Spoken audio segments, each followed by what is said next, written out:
Hello, my name is Tracy James, and welcome to Off My Shelf, a podcast about movies that are, well, off my shelf, where we go through my DVDs and talk about the movies in my collection. In this episode, I'm sitting with Mike Linington, friend and fellow movie watcher. We are going to be talking about the first film collection in this series, The Adventures of Indiana Jones. Welcome. Hi. Glad you could be here today. Thank you. To talk about a couple of my favorite movies. Well, a few, I should say, of my favorite movies.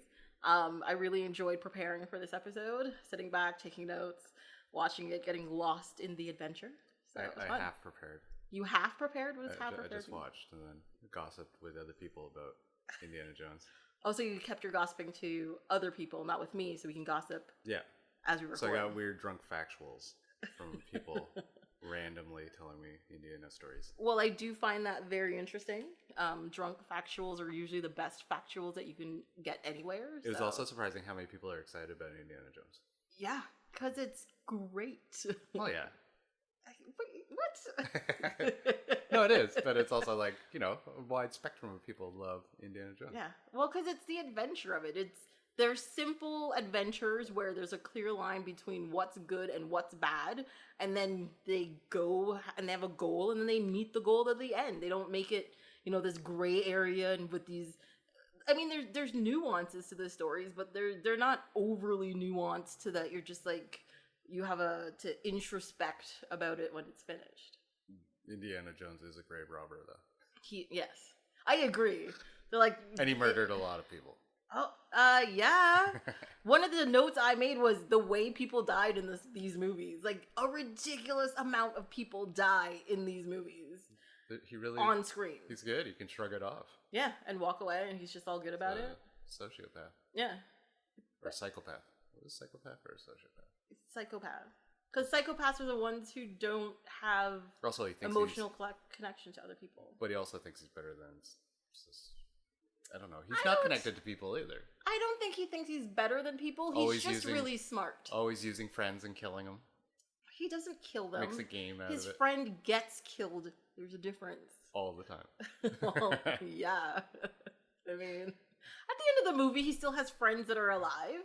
Look at Sella. He made it through, on screen 2 adventures, obviously. But, That's true. He's around. And Brody. But Brody's just dumb.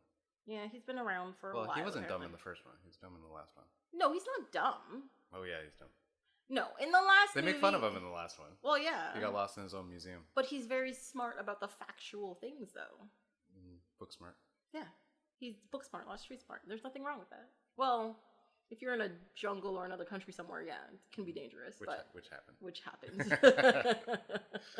But yeah, there's nothing wrong with being book smart. The thing is with Indiana Jones... He's book smart and street smart and jungle smart and desert smart. He's the smarts. True. Yeah. And shady. He's a shady guy. He's not. But in a good way. Yeah. So you can never... He always knows when they're going to... Like, he heard the cocking of the gun in the first one. Mm-hmm. And he's had somebody try to shoot him in the back 100 times. So he had a reflex. He just, whipped it. Like, he knows about it. Yeah. Happens to him. It's daily. Well, yeah, based on his adventures, yes, it does happen to him daily. Oh, and the timeline too. So he saved the world and supernatural items back to back over a course of a 4-year period or something. Or is it it's under a 10-year period? Yeah, so it's only Last Crusade, they show him as a kid in 1912, so that doesn't really count. So you're looking for the now time period, and it's 1936. 1935 and 1938. So yes, it's a pretty exciting 5 years. Yeah, I don't think I've ever had that exciting of what 5 years. You don't get lost in the jungle and almost have your heart ripped out of your chest, and then end up in where does he end up in the other one? End up in the desert somewhere and have people's faces melt off in front of you, and then almost get shot to death by Nazis and all that kind of stuff. Twice, yeah. That's doesn't happen to you every 5 years? Not lately. Not lately? No. Oh, so you're saying that previously happened, just not recently? No, never. I don't think I'd want that back. No, there's a little too much adventure in his adventures, that's for sure. Because they're not, from the start of the movie, his adventure is non-stop. It's true. Well, there are rest periods, I guess. Like when they're on the boat and then the submarine comes along. So he maybe got 6 hours sleep. Yes. Or it feels like it. Maybe. I was surprised he was able to move because of almost all the pain he was in from, being buried in the tomb. Well, it was weird because I was watching the last one and he's on the tank and he gets hit in the hands with a shovel. So that should have broke his fingers. But he was fine. It's pretty durable. He's resilient. Maybe full calluses has grown over all of his fingers from all of his adventures. So they're not really fingers anymore. They're just kind of weird, thickly calloused tubules. Oh, and he got poisoned in the second one with that weird... He got the antidote. Oh, he got poisoned twice. Because they make him drink out of the skull. Yes, which is really blood gross of and kind of Kali cool. or whatever. Yeah. Yes. So he should... Sleep. It's surprising. You just got to burn him with a cigarette or something and it comes out of it. Snaps out of it. Yeah. It's the pain that brings you from the edge of nothingness. But that doesn't make sense either because they use the doll. Voodoo. Oh wait, no, the voodoo doll was used on him when he was normal. So yes. They didn't. Where's that kid collect? Why do they have voodoo? What does voodoo have to do with Maybe it's Hindu? not voodoo. Maybe it's a different type of thing that is kind of voodoo-ish like. Not voodoo. Hindu. Doo-doo. Hindu doo-doo? Hindu. No. Sorry. Silly. Why are you apologizing? It's fine. So, you want to talk about these movies like in order of the series or as a whole? That was kind of fun. Let's go back and forth on stuff. On stuff? Yeah. Okay, well, I want to mention one thing. One thing, despite the fact I've probably seen each of these movies like, I'm going to make a low estimate of 50 times each, which is very easy to do. Once every Christmas. Nah, it's like twice a year since I was like 8. What time of the year? Like around your birthday or something like that? Indiana Jones? Like a special day? Is no. there a special day? No. Okay. No. Indiana Jones is one of those, like, it's on TV. You're watching it. That's feel like a good adventure. I'm watching it. Like it's joined The Wizard of Oz for me. Like or 10 Commandments. If those two are on, I don't know what it is because I've seen them a million times. I'll just stop and get mesmerized. But that's like 12 hours and 2 movies there. Well, I mean, if they're on TV. Well, yeah. And I'll catch it halfway through, so it's an hour. It's an hour. Half hour. Yeah, you should watch like Raiders of the Lost Ark and the 10 Commandments. Oh yeah. 10 Commandments is like the prequel. And that's the sequel. So Moses was the original Indiana Jones. Mm-hmm. I guess. Well, no, it's really just that he's the one that has the tablets. And in the Lost Ark, the stuff in there is the tablets that he had. Yeah. Broken and smashed contained in there. And so Belloc is the Pharaoh, I guess. What? If it's like timeline kind of thing. No, it's not. He has an arch enemy. His arch enemy is. Yeah, but it's not a prequel as in like I was thinking reincarnated would be pretty funny. That'd just be weird. Harrison Ford in a big wig and looking like Moses. Kind of nice. Telling other people to let his people go. Yeah, but he actually, they didn't hear him. He just wants the artifacts. Let my artifacts go. They belong in a museum. You have to take really good care of them, guys. When he was on the hill, and they didn't hear him. In 1,000 years, it has to be in a museum somewhere so people can still read it. Where's the Messiah now? There should be a guy like that. The first a 1940s gangster? Oh well, yeah. Well, they did. They actually who's the billionaire in the last one? I forget what his name. Oh, Donovan. Yeah, Donovan. Yes. But he's like, Hitler declared war on the Jones boys. He was not that ridiculous about it. It was a little close. It was pretty funny. But I love the fact that he's the villain in that, and he also shows up in like Star Wars. As in like one of the AT-ATs, and he's ready to like kill people. It's amazing. Oh, they show like a full on close. He gets he's like, yeah, we got it, and puts it on the thing, and he's like, go. Oh, he gets had blown an awesome up, line in that though. Yeah. You may start your dissension now on the Jones boys. He's always trying to kill Harrison Ford. That's all. That's future Jones. Yeah. Yeah. No, but no. Solo. Technically, it's past Jones. It's Indiana Jones is Han Solo reincarnated because that's a long time ago in a Millennia. galaxy far, far away, right? So, No, sorry. yeah. You're right. Ancient. I know people think spaceships and they're just like, it's the future. Not in Star Wars. That's wrong. Future past. Days of Future Past? I don't know what that means. Anyways, I found. Okay, so there's a scene on the bridge in Temple of Doom where he cuts it and then the bridge falls apart. Yeah. And then I remembered catching like a 30s film, and it was Cary Grant, and it's called Gungadin. And in that, they have the exact same scene, yeah. And he cuts a bridge and they all fall and stuff. And I was like, and it was not it's obviously done on purpose, because in that movie they're fighting guys that follow Kali. Really? Yeah. And they have like a evil. So it's probably like leader. a perfect like homage to the whole thing. Yeah, but he was like, that was my favorite bad guy, I think, the Kali Mal guy. Yeah. Like what is cool it? looking. Molaram? Yeah. There was like a manicness. Molaram, boom. Sorry. Kalima Shakti Day. That's great. No, I agree with you. He is, I think because he's so like even like every expression on his face is manic. Like he is lost it, you know? And he's like, no, I am going to rule everything when I get these stones and nothing is going to stop me. And then he has that crazy laugh. That crazy laugh is psychotic. Yeah. He also says something weird about, says, we're going to take the Muslim god first, and then the Jewish god, and then but for some reason it was lined up like the Muslims first, the Jews second, and then the Christians. But I don't know why. Why that choice? I don't know. That's the only people that the only religions he's also after. I find just the way his lines were structured in the movie were peculiar. Like there's the part on the bridge too. He said, what does he say? He doesn't even, like, to me, I always remember that you are not in a position to give orders, Dr. Jones. But that's not how he says it. He says it like, the position you are in is unsuitable to give orders, Dr. Jones.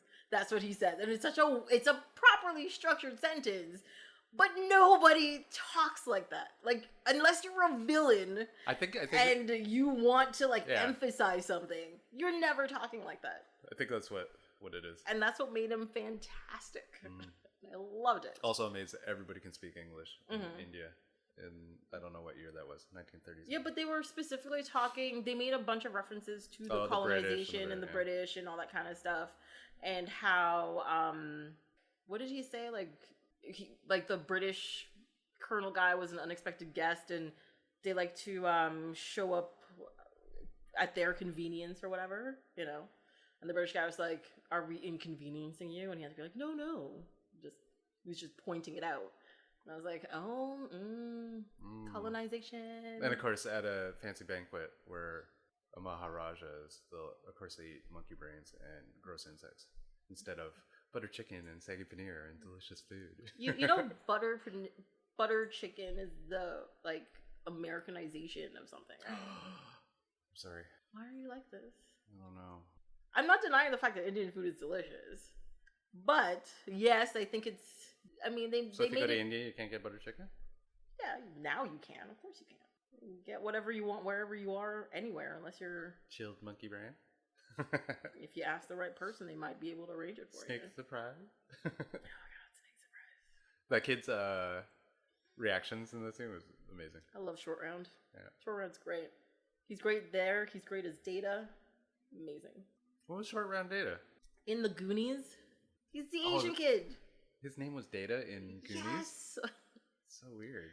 Why is that weird? I don't know. He built stuff. He was an inventor. And he was really smart. I also feel bad they just can't give him a normal name.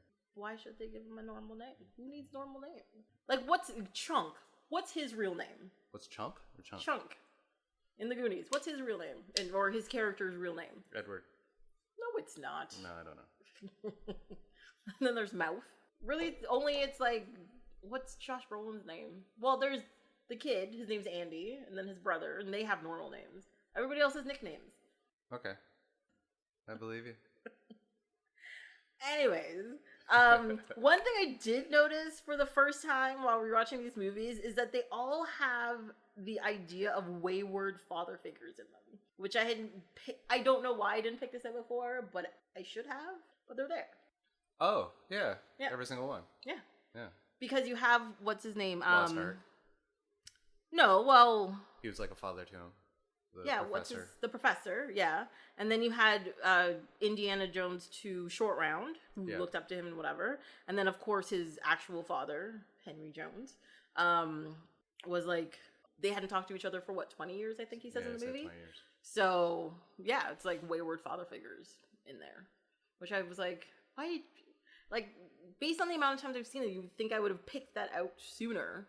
But I guess I'm too, excited about, ooh, look at that. Oh, look at the fun. He whipped that guy. Look at the murdering and the killing and the robbing. And I mean, even, the opening sequence of, Raiders of the Lost Ark is one of, the greatest openings to a movie. It's just the second one? Oh, it was amazing. The first one. I'm joking. Well, what? Where they do the dance sequence. I don't understand that dance sequence. I think he wanted to do a dance sequence, and I bet every director at some point wants to do a big dance sequence. My problem with that dance sequence isn't the fact that it's in the movie, is it doesn't make sense. No. Because the whole thing is that she comes out, she's on a stage in the club and she's singing, right? And there's it's a dragon's behind her, right? And then there's the Asian dancing, and then they go into the dragon, and then all of a sudden it's a bunch of white ladies dancing for some reason, and you're just like... I think it was an opium dream. The room was high. So she's on stage, and she's just imagining the smoke coming out of the dragon's opium, so everybody's getting high. Yeah. And then they're like, oh, glittery. So... And the dance sequence happens. So you're saying opium makes Asian people white people? No, it just makes... anybody see glittery dancers with glittery skin and glittery backgrounds. Yeah, and they kind of look white, but they're not white. They're not white? No. It's just glitter. It's like what soap opera, fading, like that kind of Vaseline on the lens kind of thing. Sounds gross now, but it does sound gross. Something they did. Yeah. I mean, now I guess we have that a digital version of that now, so we don't have to worry about it. But digital Vaseline. Yeah. It's just I don't know. There's something really wrong about that. Yeah. Digital Vaseline. Well, it softens things, so. So I guess that's why it's used. Yes, it's supposed to help you apparently with pageants and stuff. They put it on their teeth so that their lips never stick to their teeth. So when they smile, it's a nice clean. What's that taste like? I don't know. I've never done it. Petroleum? I'm not onto. Yeah, it's just just a little cross your teeth, and you go out there and give your winningest smile. I mean, who knows? Who knows? I haven't done that much research into the idea. Gotta go do a pageant. I'll find out. I'll be like, hey, do you have any Vaseline for my teeth? They're like, sure. Or maybe they have something fancy now. Who knows? Maybe probably they got switched something up. there. Like what though? What would you? Some WD-40 to spritz it in your mouth? Virtual Vaseline. It's like, oh, I'm selecting the filter on my computer. Click. We're good to go, guys. Done? Yeah. Yes? Okay. Oh, okay, so maybe we should talk about, not mistakes, but things that you notice because you watched it so many times. Like the glass between the cobra. Oh, yeah. I noticed that, yeah.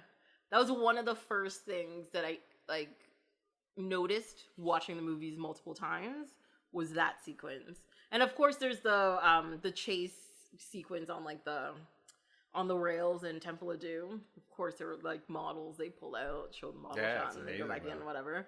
It is amazing. I do love Imagine it. the size of those models. Yeah, but because I think they were action figure size, the figurines, the animation that they used. Mm-hmm. So that set must have still been massive. Giants. Yeah, giant. But when I guess they would have just done it in, I guess they do it in pieces, film it in pieces, but if you put it end to end, it'd be rooms and rooms size. Mm-hmm. Or do you think they made one piece that was the rock wall and the lava thing down here on a track, and then when they finished one section, they remodel the one piece? So, because they had the basics of it, then built the other stuff, filmed it. No, I don't think they had to economize. No. They had a budget, so I think they would build every single thing. I guess it was like Lucas and Spielberg at the time. They already made their money.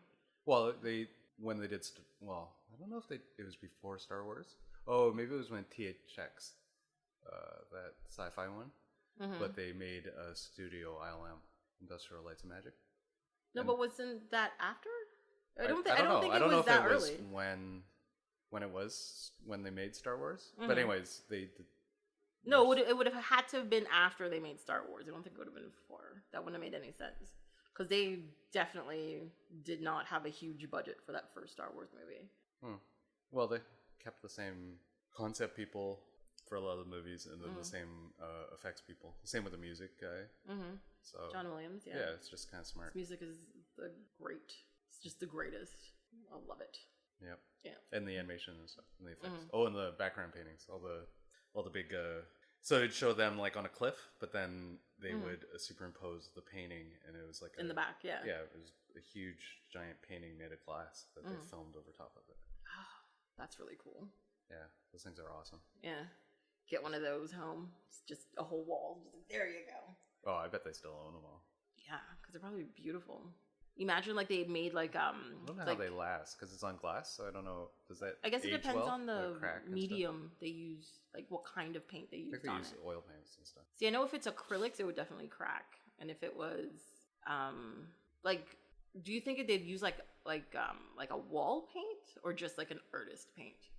Because no, I think it's like traditional oil paints and that'd get all. No, I don't think that would last very long. Yeah, well, oil paintings last for. Yeah, but there's a difference between it being on canvas where it can absorb some of it and hold things in place. Well, that's what I'm saying. Like I don't know to being on glass. Yeah, but it might be the opposite too, because at least like with canvas, it's a organic thing that dries out and cracks, or allows like the cracking because there's air coming in. But then with glass, there isn't. So, but then the heat, I'm sure, would cause a distance between the glass and the oils, and it would like just melt off. Yeah, much. or it would crack. I don't know. I don't know enough about it. Yeah, I mean, but it might actually last a long time if you keep it in a nice room. Yeah, but didn't they have like? No, I think it was Disney Studios that had the fire. There was some big. It was like MGM or Disney or something that had like a huge fire, like. Oh, was it 30 years ago or something? It was like all the old film and like a whole bunch of like their props and all that kind of stuff got burnt, like was just lost, and it was like billions of dollars worth of stuff just lost in this big fire because the film stock caught. It was like it was something to do with like it was a heat wave or something, and like an AC unit went out and like the film just combusted. Well, yeah, that film was super flammable. Anyway. Yeah, or used to be. So apparently there's like quite a bit of things that had not been digitized that was just completely lost. Original cell and artwork and all that kind of thing that was gone. And I read about that and I was like, oh my god, I think I would have just passed out and died. Like, just, it's like the palace, the Queen. It was a couple years ago. The whole wing burned down. You remember that? Sorry, what? I don't remember that one. In England? Yeah. No. A wing of like Buckingham Palace? What's the one that's down in London? Is that Buckingham? I think so. Oh, one of those. Burned. Yeah. Sucks. Because there's a few palaces, so I don't... Yeah, I don't remember that story at all. I didn't hear that one, so I don't know. Ah, covered up by the government, I see. Oh, that's the other thing. They put the Ark in a big crate in a giant, and that was the worst thing about. Well, we're not doing that film, but the skull. Yeah. It's like they show that warehouse again. And I'm like, I wish they never talked about that warehouse again. Yeah, because it's endless, and it was awesome at the end of the movie, and then you're just like, what's in every single cart? Yeah. It's like, well, that's the thing. Like, it's in this nameless warehouse where the government is hiding all of their secrets, I guess. And then you're just like, okay, I understand why you want to hide the Ark of the Covenant. Fine. Because that's part of the occult. But what's the other, like, what kind of things do you think is in there? I mean, it was, 1936. What do you think they would have found to have a giant warehouse full of stuff already? A crystal skull that would be found later. Oh God, no, you said it already. We're not talking about that movie because that movie doesn't exist in my brain because it ruins everything. The seal of the temple where the knight was. Why would that be there? I don't know. They went back. Jones went back and they But they burnt Oh, out the whole thing. Yeah, but anyways, we could talk about that after. I felt like, imagine being that knight. You're like, oh, I'm stuck here 700 years. He hasn't gone crazy, which is pretty amazing. But he obviously got bored, so he started carving his brothers and the other Knight Templars, and he made these awesome lion stones. And he has to keep up, he has to dust off those knives and sharpen them, the head cutting ones. And then he's got to replace all the Word of God steps because somebody came along and they fell through, so he's got to build them again. and then he's got to dust off and repaint the walkway. So he's constantly busy over 700 years. At least, you got to keep things in working order. Every 5 to 10 years, he's got to at least dust. But my question is like, so do you think that cave had like a little side room that was like his bedroom or his bathroom or something, and then like another one that was like his workshop where he kept his tools? Or no, I think he just had that little cove. But I also feel that the magic of the Grail made him never go pee or poop or have to wash. So he was. But it would have been pretty cool to pee over the side of that, like you're floating in the air. Oh, maybe he did do the side of that. Yeah, it's like endless. That's true. It's a magical. Heavenly place. He gets there. You have to have faith in God. You step onto it. You're just like, yes. And then you're just like, what is that smell? Like, it's endless. But there's the smell. Well, it hits the sides of the it's the sides of the cave. He peed his name a couple times. And then he learned over a couple decades, ooh, I shouldn't do that. You shouldn't do that, it's very stinky and stagnant. He figured out a way to deodorize and stuff. He also, when at the end they wreck his place, and basically both the Joneses look up at him and he's waving, he should just turn his hand and give him the finger. Well, yeah. He's like, so because sad. Everywhere they go, about 3 seconds later, after everything's destroyed. That's true. So they find the catacomb or whatever, which apparently is not possible in Venice because it would be under the water grade and it'd be flooded completely.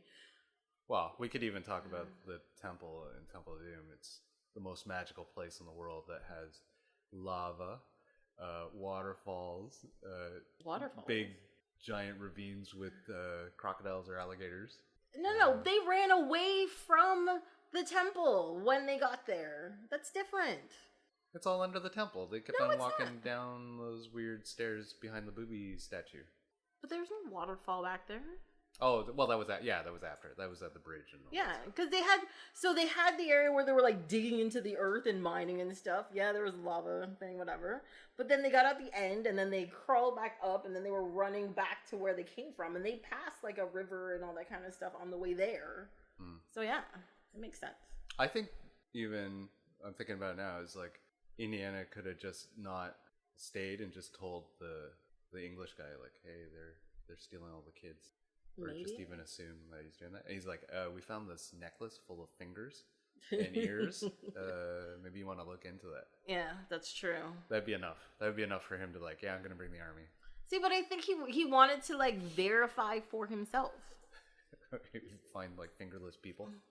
Well, no, it's all about like, yes, you were told a story by some old guy, fine. Yeah, you saw something weird, but you can't just assume and put all of it together. You got to actually have evidence first. Well, it was also a lot of it was also like the stealing of children was pretty big.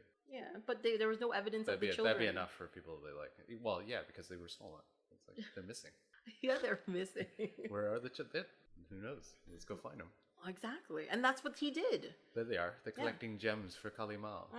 But obviously, there had to have been some point where Indiana made some sort of assumption, or the kid or the lady mentioned something to them, because him and his army show up at the end and saves them. Right? Oh, well, he didn't like the way he talked to Indy, the minister, so he brought the army back just to. That's it. Them. Yeah. Show British force. But that's the thing. No, that's the thing. He does bring up the fact. He does tell the British guy that. Remember, they're at the dinner, and he's talking hypotheticals, and he's like, "Well, I was told by I went to this village and their children are missing, and blah blah blah, and somebody stole their stuff and whatever." And then he got embarrassed by the story where somebody tried to cut his balls off. Was your head? No, it wasn't my head. Salted. Salted, yes.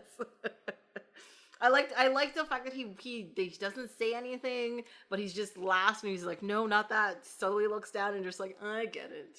Not that head. Gotcha. Oh.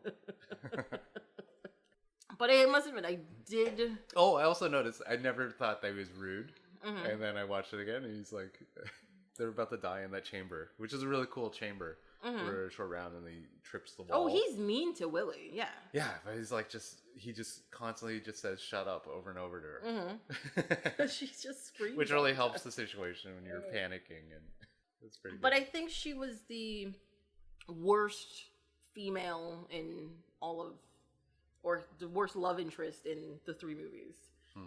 Because in the first movie, I think Marion is great. Everybody loves her. Yeah, because, well... She outdrinks I can't tell if it's... Bella. No, the drinking contest. I think it's a guy, but... Yeah. It's supposed to be a dude, I think. Like a Sherpa. Sausage-fingered, weird-looking man. But I love the fact he just, like, drinks it, puts it down, smiles, and tips over. It's great. They did that a couple times in that movie. Yeah. Or she hit him over the head, the guy in the bar. She hits over the head, and he just kind of smiles and... Tips over, yes, that's true. Oh, and then that brings up, so they're stuck in the serpent pit after they drop her in there. So they find that chamber with all the dead bodies, and then they see light, and then they push a stone out and get to the plane. But if you look, when they're looking at the plane through the stone, and then them running to the plane, they must have cut out like a comedy scene because there's like a guy asleep beside the stone on the left side, but it's almost like the stone fell on his head and knocked him out, and then he was like there, but then they cut that out to keep the pacing, I'm guessing, because he's in 2 of the shots where they're running away from the chamber. Really? Yeah, it's pretty neat. Well, that gives me an excuse to rewatch it, FYI. I will definitely do that again. Definitely before the end of the year. It'd be great. I actually find it interesting how a lot of people think Temple of Doom is a lot darker and a lot more people die in that one and stuff. Whereas I actually think Raiders of the Lost Ark, more people die on screen in horrible ways. I was thinking that because it's like a complex on that island where they open up, where they use it. And then it kills all the Nazis, but there must have been guys in the bunkers and other areas just having breakfast or sweeping up, and then they got bolted by God. No, I think it's only whoever's in the vicinity. Yeah, because they're the ones looking at it and got the whole island. Just the whole place. Search through. Yeah, some guy's asleep. Yeah, wakes up and is like, oh. The submarines that's parked on the side of the island over there. What's this beautiful lady doing? Ah, it's just yeah. That effect always just reminds me of Ghostbusters, though, because it's the same effect that they use in the librarian at the beginning, right? I think they're the same. It's Industrial Lights and Magic. So it's just all the same stuff. Like, we liked using you as a female scary ghost, so let's do it again. Because even like the way she's not dressed like, actually. Even like cloud effect. It was like, it's like, I think it's, well, they would do it with, they did it with Poltergeist. But they use like a water, like a big tub, and they film like, it's actually an underwater shot. And then they use like dyes and stuff, and they make the clouds that made that swirly stuff, and then they superimposed it on. I always thought it was just like smoke machines or something, and they use like air something funnel it. Yeah, it's like water effects. It's pretty cool. That is pretty cool. That actually makes a lot more sense, though, because even if you have like a bucket or something, you put some dyes in it, you literally just pull out a plug at the bottom of it, and then you have an automatic whirlpool of like that smoky lookingness. I also wonder how they must have tied them all to wires. Okay, so it's like the initial guys get vaporized, and then there's electric bolts coming out of the arc, and it gets all the Nazis, but it gets them all at the same time, pretty much, like kind of a chain effect. But it looks like they were tied to like some type of wires or something, and then they all got tugged. Yeah, that would have been cool. Because their reaction is like simultaneous. Yeah, it doesn't seem like it's something where you could have everybody time pretending to get electrocuted at the same time. So it looked like. But why not? They could have had something like, It's also the way they moved. It looked like they had like a harness on, and they just like tied them to a car and pulled them for a bit. That just sounds like you're torturing people. I don't know. Is that what they do? They tie it to a car and just like... They just drive away with them? Yeah. There's like a shotgun scene. Oh, God.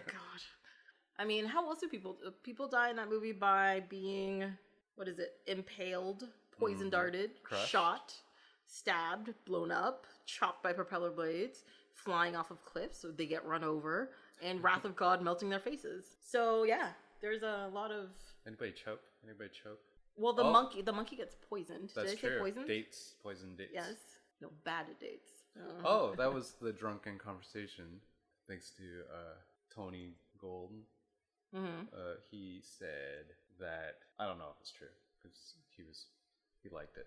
I think he liked the story, so I don't know if it's true, or he just liked saying it. Okay. But, so the Indiana Jones scene where he's fighting the sword guy, and apparently... I know this story. But that it was like a big fight scene that they're supposed to do. Yeah. But then it was an hour to the site, which is outside of wherever they were staying. And then Harrison wasn't feeling that good that day and wanted to wrap it up and said, I should just shoot him with a gun. Well, yeah, because, see, I didn't hear it quite that way. I heard that it was a long shooting day and this was the last shot and he was tired and he wanted to go home. And he brought up the fact, he's like, why would I fight him? This is stupid. I have a gun. Why wouldn't I just shoot him? And they're like, oh, okay. And apparently, like, the sword fighting guy was really upset about it. Yeah, because he'd been practicing for, like, weeks or something, getting, like, choreography down and all this kind of stuff to do it. Fight scene. And, yeah, and he just shoots him and walks away. Still the best scene. It is a good scene, though. I like the fact that they bring, like, a reference to it back in Temple of Doom. And, of course, he doesn't have a gun on him, so he can't do it. Yeah. He has to, like, run away. Thought that was good. Some reason he's shirtless, too. I didn't understand that. Other than, I guess, Harrison when is he was shirtless? working out. It doesn't even... Well, okay, so he gets the blood of Cully from that thing. Yeah. And then he goes through his death vision poisoning. Yeah. But then when he's a zombie person, he's shirtless. But then the other people have shirts on. So it doesn't make... Why aren't they shirtless? Why isn't everybody shirtless? No, but isn't the people, like, over the, like, lava thing on the other side, aren't a bunch of them shirtless? Maybe it affects different people different ways. My question Some is... people get a little naked when they get the blood of Cully. That's true. They get a little wild, a little crazy. They're like, oh yeah, let's go, yeah. Zombie time. My question is, though, like, you have all these movies and stuff where you have, like, all these cults and there's sacrifices and all this kind of stuff happens. But, like, there's always an end to it, you know? And especially in this movie, there's a scene where, the guy's been put into the lava pit, the heart's burned up in his hand and everything. And everybody just gets up and walks away. What kind of conversation do you think they're having on the way out? They're like, oh, that was a good sacrifice today. Like, what? Oh, no, it's because, well, actually, yeah, maybe. Because, I mean, they have to go home somewhere. They got to go to sleep. They're going through the same doorway. There's a giant crowd. It's not going to dissipate in a millisecond. Maybe in a weird, gross way, they were like, that was awesome. His heart was not in his chest and he was still talking. And it's like, you get to watch some, not voodoo, Hindu. No, they actually called it something. What did they call it in the movie? It's, oh my god, now I'm gonna have to look that up. Yeah, they call it something specific. It's the followers of Kali, isn't it? It's black magic. It's blood magic. Yeah. That's all it is. No, also, Jones is like, no one's seen this for 100 years. And then I thought about it, it's like, how would they know how to do it? They're doing it wrong then. No, maybe it's in a manuscript or something? Yeah, probably. It's like a choreography also, what songs to sing at what point. Didn't he, remember at the beginning, before they actually went off on their quest, the one kid ran back to the village and like a piece of the book, and that's how he knew what it was when they went, because there has to be a manuscript somewhere, and he ripped it to have evidence and whatnot. Poor kid. I know. He went through hell, man. At least he left with his heart intact. It was good. Yeah. So that kid escapes, and the journey was too much and killed him. So when they came back with all those kids that were in the same physical situation, shouldn't the... But is it the journey that killed him, or was it something else? Well, it's probably just the exhaustion of everything, and then you just you got to the finish line and gave it up in a way. But it was clear when they got back to the village, like, they stopped and took a shower and stuff somewhere. They cleaned up, which means the kids that escaped, they fed them and stuff, and then they... I thought they wouldn't feed them. They just, let's get you back to the village so I can go home. No. the kids... That's what I was hoping. I was like, shouldn't they all be horrified? Like, oh, my kid. Yeah, there's They like shouldn't be there's like just, happy. They should they all get be there. like, It's a field of like dead children. And like my like, baby. oh, we can save him first. Save him. And they ignore Indiana Jones. It's India. Nobody thanks him. Yeah, they're like, what have you done? He brought back death. Yeah. He brought death to everybody. Yeah, but they knew he was coming back because life came back to the village. That's true. It did look much prettier. Yeah, it was before. green and people were planting stuff and, you know, they had smiles on their faces. Life goes on. If I was a kid, I'd be a little pissed. Mm-hmm.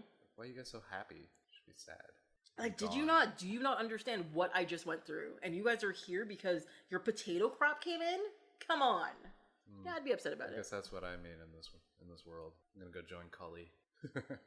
No. Never. Also, that place, I was like, I want to go like explore that thing. It's huge. The huge castle? palace. Yeah. That would have been cool. Like streets and streets of nothing. And that was kind of creepy too. Yeah. Well, that was one of the things that was interesting about it when they got to the castle was the fact that, I guess, because it's so empty, they could probably see them coming from like a mile away, right? Because they're like, there's people outside. The bats swarm. It was the bats? The vampire bats. Gave notice to... Yeah. Whenever you see the vampire bats moving, it's like, oh, somebody's coming. Yeah. Okay. Disturb the vampire bats. Maybe they're actual vampires, and like when they get back to the castle, like they actually like unfurl into like people shape, and they're like, hey dude, people are coming, and then rolls back up and flies away again. That'd be great. Yeah. Oh, little vampire children. That's what they were. Oh no. So creepy. And they feed on fingers in the night. Mm-hmm. And then make finger necklaces and leave them on statues. Well, yeah, that's what happens when, you know, your life breaks you. You take off fingers and Also, what do you ears think to make that necklaces. elephant smelled like? Did you think it smelled that bad? No.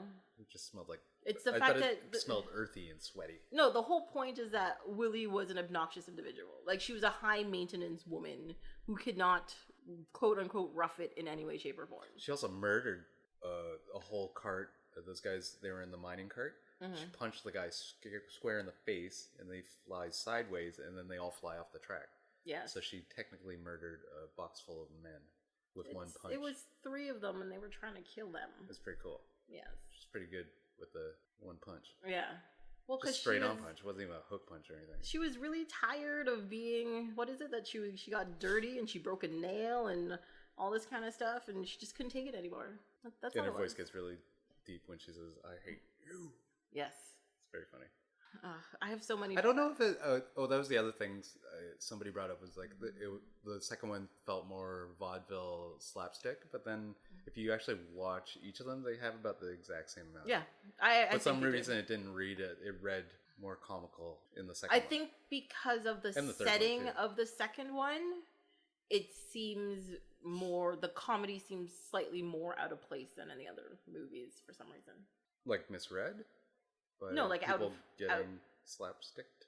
Like, it's out of place. Like, you know, if you see slapstick in a comedy club, you're like, oh, okay. But if you see slapstick in the middle of the Holocaust, you're just like, this is weird. Oh, Like, okay. I thought you meant like, oh, if it's in Cairo, it's all right. If it's in Germany, sure. They love a little slapstick. India, no. everything has to be very Don't serious. Enjoy that type of comedy. Humor at all. Yeah, It's not funny. Especially don't make fun of their monkey brains and their... Well, that's the thing. Okay, I must admit, like, the dinner was completely ludicrous. I'm not saying no, right? But you have to realize, in other cultures and other places in the world, people eat things that we would consider gross and weird on a regular basis. Like, it's part of their diet. It's part of their diet to eat grubs. It's part of their diet to eat guano. It's part of their diet to eat tripe. Why? It's Who part eats of their... guano? Who eats poop? I was watching, what was they watching? One of the CNN Bourdain things, and he was in one of those, it wasn't the Philippines, it was something in that area, and he went somewhere, and they were eating it. It was But he part went of out their- of his way to go see that because it was so shocking. And Yeah, but the the village he was show. in, that was part of their diet. That was food that they ate. They eat bat wings, they eat, you know. some people drink their own pee. Maybe that should have been in Indiana Jones. Not people don't drink their own pee on Okay, a regular we basis. finished eating. They use it to make alcohol. We There's a difference. Finished Snake Surprise. Everybody drink your pee now. Drink your own pee. I don't care. I think Snake Surprise is fine because, except for the fact that there's the surprise part I don't like. But it's clearly a steamed snake. It is meat. you can eat it. Oh, that's kind of cruel then. All those baby snakes inside there. Yeah, that's why they're writhing around. That's the surprise part. Ugh. But like, if you give me like steamed snake, it's dead, whatever. As long as I don't see its face, I'm okay. Also, what's an apple from India taste like? A what? She gets an apple. He finds apples with what they taste like. What's an Indian apple taste like? I would think it tastes like a apple. I know, but you know, there's different. You know, Golden Delicious. Yeah, but they all have like. Macintosh. I mean, they're probably sweet. I don't know. It looked more like a Granny Smith than anything else, which means it had that like sweet sour kind of. I do enjoy apples of the world, though. I'm sure everybody does. Apples of the world. Yeah. Did you have like an apple of the month club membership or something? Yeah. Yes. Just love it. Apples are pretty good. Everywhere you go. Yeah. Have a little bit of apple pie or something. Ugh, I'm not a big fan of apple pie. With cheddar and ice cream? Okay, that's just weird, but no, I'm not a big fan of. I know people that is a normal thing people in North America eat. I get it, but to me that's weird, and I don't like it. I bet it's European too. Sweet Cheese and savory. and apple? Sure. I good. guess everywhere you can find some sort of sweet and savory deliciousness. People get mad at me when I put pineapple on pizza, but whatever. No, nothing wrong with good Hawaiian. Extra tomatoes if you put tomatoes on the... No. Nice. No. That is... choices. I think it's just choices. It's just choices. I know. I like tomatoes. I like tomatoes in my food and stuff, but for some reason, a slice of tomato baked and flattened on top of a pizza, and you bite into it and like it just strings out and flaps you on your lip and it burns you because it's hot and you're like, It's not my idea of a good time.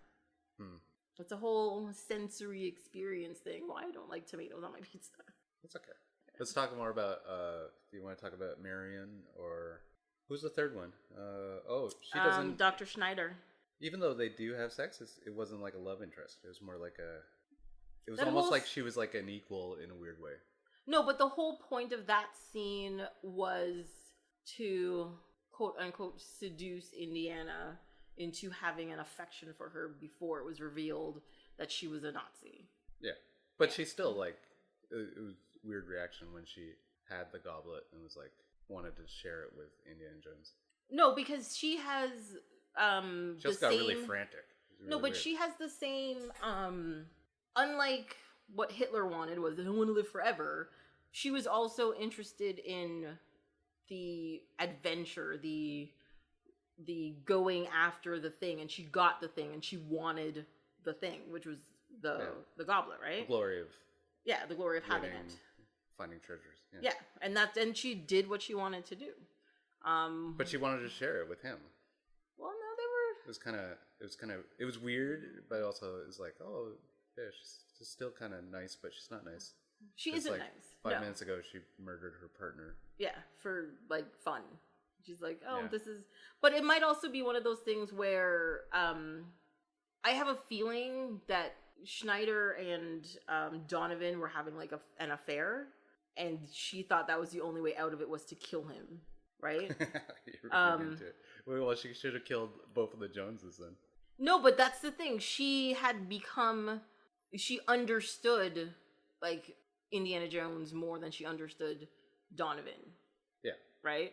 Donovan was doing it for money. Donovan was doing it because she always made these likes weird, antiquities. She made horrified looks at him whenever Donovan would do something, and it would cut back to her face, and she always had like she had a good acting face, and it's like always horrified what he was doing. Yeah, because she realized that what he was doing was completely against what her idea of what they were doing was. So it made her horrified at like the situation. They also got around the world really fast, like super fast. They traveled by map. It's really easy. Oh, and balloons. Yeah. The reason why he goes on a map, it's 2 inches if you actually fly somewhere. I always like that. I like that. That little effect? In the Indiana Jones things, yeah. Yeah. And then they make little stops. But also you're like, oh, what'd they do there? Did they get a little something to eat? Take a little rest? That's where they just refueled and took off again. Yeah, it's nice. That's it. Also, you wonder, what did he get in adventures when he was there? Stop, get a drink? Actually, now that I think about it, I don't even think they got around the world that fast, though. When you think about where they went, the longest trip he probably took was between... In the Temple of Doom? No, that wasn't that long. Where's his school again? Where's his school? Oh, in the first one, when he goes to... Oh, well, he's in the school in the first one and the third one, right? And like in the third one, he goes from... The first one would be when he goes to Nepal would take the longest, I'm guessing. That, yes. But they actually show the huge journey on the map and whatever. It took a while. They didn't say it was like the next day. I wish I looked at it. I wanted to see where he stopped. Yeah. Stopped in Idaho first, and then has to stop in New York. Well, no, for a day. they went backwards. They would have gone backwards. Oh, sorry. So they would have gone across the Pacific, and I think they went somewhere. Hung out in San Francisco for 2 days. Yeah. Just had a nice dinner. Mm-hmm. And then head to Hawaii. Maybe get a little beach time in there until the next plane goes. Yeah, because I don't think they went like across like Germany and stuff. I don't picture he would get off one plane and get on another plane. I think he'd have to wait. So he'd be like, but and he knew all the markets and everything. At that time period, you wouldn't have crossed Europe that way because the war would have been on. Would the war have already started in 1935? No, I don't think it was official. Well, I mean, America wasn't. When was America involved? I don't know. I wish I knew. I wish it'd make me a better human being for knowing such things. I don't know. No, but you know about it. Just because you don't know when it happened doesn't mean you're a bad person. Well, officially, wasn't it Pearl Harbor was... Yeah, they're being brought into it. And when did Pearl Harbor happen? So wouldn't Americans be able to just travel around everywhere up until then? No, but it's not about just being able to... Oh, it's also China. Would he be able to get around China? Because China was It was 1941 was Pearl Harbor. Wasn't China having a civil war? Yes. So I bet travel there would be really tough too. Yeah, but the thing... But then he's in cargo planes and stuff, so... Yeah. I'm but sure what I'm thinking about is not the fact that he would have a hard time traveling. It's the fact that like airspace would be shut down because of like bombers and all that kind of stuff, and the possibility of getting shot down, and whether you're in a cargo plane or a passenger plane or whatever. Well, he's also shady, so he'd know where to go. But he took quite a few just regular, like especially in when he's going to Nepal, he gets on a passenger plane. Yeah. But he knows how to, It's not about him. It's not about Indiana Jones I'm talking about. I'm talking about just the idea of physically being in a plane over a possible war zone. You can get shot down. Yeah. So they wouldn't fly across Europe. They'd go the other way. Oh, it would be like, what do you call that? Airspace. Yeah. A no-fly zone. Yeah, I thought there's another. Never mind. Anyways. But maybe that should be a sideshow, is him in between adventures, and he's just chilling out. Yeah, you just watch him sleep for 8 hours? Yeah, he's reading the book. Those are my favorite Star Treks. The ones with Picard on vacation reading a book. Yeah, but usually he bumps into Vosh, and then they go on some kind of adventure. Exactly. I bet he had little adventures. He just bumps into random ladies or whatever. Oh no, the story of because he mentions Short was giving him a pickpocketing him, but his parents were killed and he was 4 or something like that. Imagine the story of how they meet each other and become friends and all that kind of stuff. Yeah, that was between him doing a bigger adventure. Mm-hmm. Or he doesn't. It also gets the idea he never gets to actually rest. Yeah, or his rest periods are incredibly short. Yeah, I always felt sorry for him. Yeah, because even so in Raiders of the Lost Ark and Last Crusade, at the beginning he finishes an adventure. He goes back to the university. He meets what's his friend's name? Yeah, it's he gets to take a shower. And then his friend's did you get it? He's yeah, I got it. And then somebody calls into a thing and then he's off again. Come go get this. Yeah. And it's a day. Everything is a day in between his... how is he even allowed to be a professor if he's there one out of every month, one day out of every month? They try to bring that up in the third one. And I thought about it in the first one. It's they think he's really a good teacher, but he's horrible because he's never around. And he never grades any of the... Yeah, because that's right, because his assistant or whatever is these haven't been graded, and these are all your messages. Imagine how many kids failed because of him. Oh. But how could they fail? He has to mark them. Or I guess they have to redo his course next semester. Or something. With another... Or he's always got a supply teacher. No, it's not even that. It's because they're distracted because they love him. Or no, they love the substitute teacher that's actually there to teach him. Oh, you think that girl wrote "love you" on her Yeah, but it wasn't for Jones. It was for the other teacher. Yeah, because she doesn't even know who Jones is because he only shows up once every who is this 3 guy? months. They actually think Jones is the substitute teacher and the other guy is the real teacher. Yeah. I wonder what the other guy's like. Do you think the other guy's super boring? No, boring, stereotypical he's university teacher? It's basically Harrison Ford, but without glasses and doesn't wear a bow tie. Whereas, like, he looks kind of cool, but then he's actually just kind of boring. Yeah. Whereas Jones, as a professor, looks not so cool because he's got, like, the bow tie and all that. But he's... What's wrong with the bow tie? Why are you hating on the bow tie? The bow tie is great. It's all right. I know. Oh, wait. He doesn't always just wear a bow tie. He wears ties. He wore regular ties. He wears the proper neckwear depending on what his outfit is. But he always liked that leather jacket. Stinky leather jacket. And that hat he got from a grave robber. Yeah. Yes. What was that guy even? Was he like he wasn't a cowboy. They didn't give him a name or anything. They Just did not give him a name. He's just a guy. Yeah. Teamster. Yeah. But that whole, I find it hilarious. That whole sequence, it's one incredible train ride gives you everything that is Indiana Jones. You know, Yeah. like giving him style, the scar on his chin, his fear of snakes, his whip, and you're like, wait, what? He did a good job as a River Phoenix. I loved River Phoenix as young Indy. Yeah. Actually, I was reading a thing that because they did Harrison Ford and River Phoenix did Mosquito Coast together. Yeah.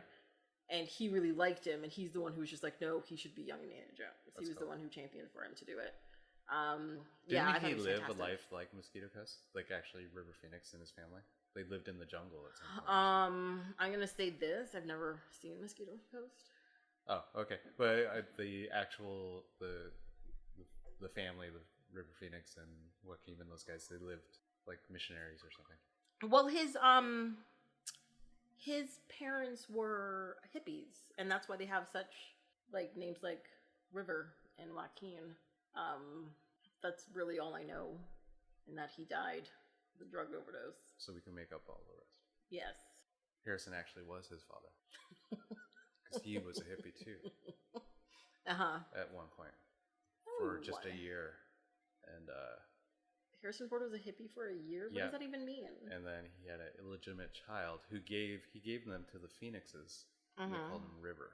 That's why he was in all the films. Is that what we're going with? No, I'm just gonna stop doing Just stuff like that right now. Because I'm like, I don't know any of this. I'm trying to figure out if you're making it up, if part like certain parts of it are real and certain parts of it are fake. No, it's all fake. It's all fake? Okay, let's go with that. It's all fake then. Yeah. Done and done. What else? Hold on. I'm like not even referring to. I have 3 pages of notes and I haven't really referred that much to it, which is horrible. I say horrible. I felt sad that the monkey died. Yeah, he was nice. He was a bad guy. Well, he just did what the handler told him to do. Handler was kind of funny. He did the Nazi salute and stuff. And then the monkey did it too, and he the Nazi guy did it back, and he was just like, "What?" It's great. I like that part. Silly Nazis. Oh yeah, we were talking about this earlier, like the scene with where she's in the tunnel and they're getting crushed and whatever, and the bugs are all over the place, and they show like a close up of like her back, and like there's a millipede that goes like under her shirt into her hair. Ew. Oh my god! Every single time I watch that part, I all of a sudden ugh. It drives me crazy. I hate it. I also wonder if those bugs coexist. Like when they dump all the bugs and there's a scene where it's a wall full of the bugs. Mm-hmm. Do those bugs actually enjoy being in a large group like that, or are they just like? But aren't some of them going to be like prey to the other bugs? Yeah, but I mean, on the actual set, they're like, "Oh, I don't know if we should put these bugs together because we're gonna." Okay, let's just do the scene. Like they have, even if it's just bugs, they have handlers that handle them and would know what bugs can be put together. And I think there's a loud amount of cruelty towards bugs as opposed to, say, if it was rats or the snakes and stuff. You can't hurt those things. But the bugs, I think there's a lot less care depending on how rare the insect is. Oh, except for the leaf bugs. Those are cool. Yeah. The stick the stick ones. And then it was also like they look like leaves. Mm-hmm. I always thought they were pretty cool looking. Yeah, until they're crawling I wouldn't scream. on you. I would be like, oh, that's nice. No. See, that's my thing. I'm okay with bugs as long as they're not touching me. If one crawls on me, however, no. That's not acceptable. Snakes? Snakes creep me out a bit. They're okay. I'm kind of okay with snakes. Don't like rats either. It depends. Like you're talking about like big, gnarly, giant worm-tailed spiky teeth, pointy face. Yeah, especially the ones Rats. in Vienna. Yeah, in the catacombs. Yeah, those aren't nice. Yeah, but like little like mice and all that kind of stuff I'm fine with. But yeah, like anything that looks like it's going to rip off piece of my flesh, no, I'm not gonna be happy with it. Unlike big cats though, I don't think I could ever go on a safari because You get eaten. oh yeah, because I don't want to hug like a tiger or some shit. They would want to hug you Something. Yes. I saw a video the other day. These people were on a safari too. and Something happened. it's the most ridiculous video I'll ever see because they were on like a reserve, whatever, that has big cats and stuff. And they're not supposed to do this. Like they stopped close to a big cat and the cat actually like got up, walked into like their car, and people are like taking selfies with it beside them and all that kind of stuff. Even though I think it was like a month before or a couple of weeks before, it wasn't, people were insistent it's not this cat that killed anybody, but one of the cats on that specific reserve like killed someone that was on a safari. And I'm like, you people are crazy. But I, knowing me, would have also been one of the people wanting to take one of the selfies. So I can't pass judgment. Yikes. I was like, hi, kitten. No. I'd be way too happy. No. And then that's the point. That's the last thing I see is like these big whiskers coming at me and done. Or the inside of the... Oh, that's what your tongue looks like. Yeah. Well, because apparently, like, so you know, like cats, like their tongues are used for cleaning and stuff, and they have like these spiky things, so that's why like their tongues are rough.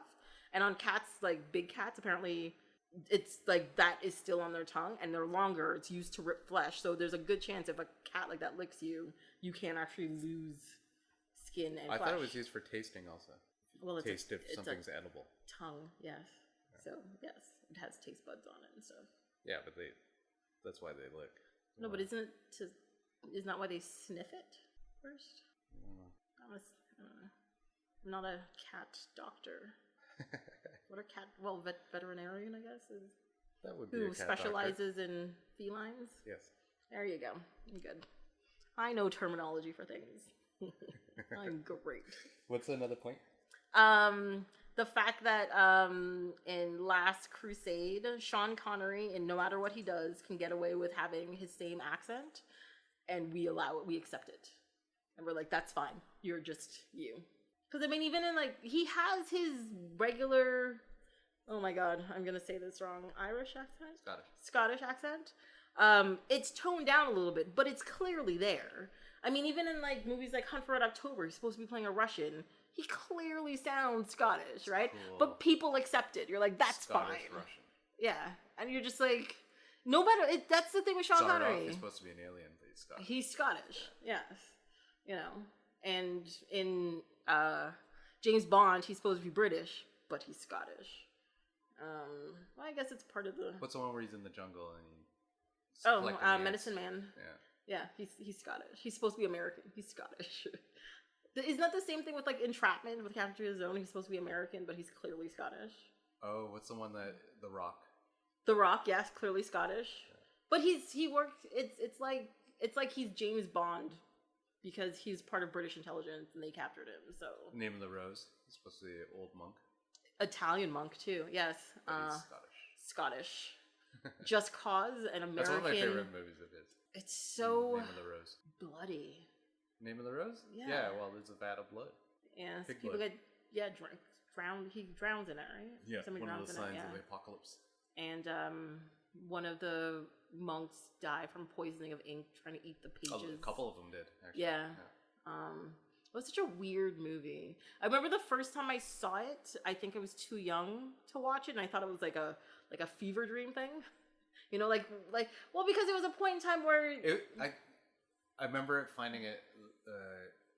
I couldn't remember the storyline, but I remember it was mesmerizing because there was a labyrinth in it, and it was based in